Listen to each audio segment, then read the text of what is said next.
Besides the main table, in every board it is possible to view the content in different ways, which are called views. In this video, we'll show some of the ways that we found to be the most useful.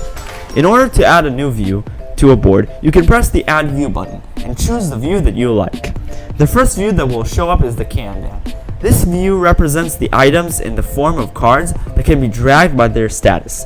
It is only possible to divide the items by groups and choose the detail that will be on each card. One of the views we find most useful is the Gantt view. In it, you can see the timeline of the projects and visually see the links and connections between the different items. The cutest way to display all of the different missions is the llama farm. This view is a llama farm, with each llama representing a mission.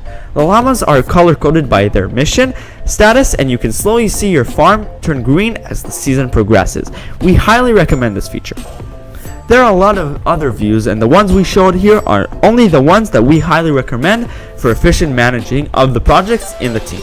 You are welcome to search more views and tell us in the comments what you found to be the most useful ones.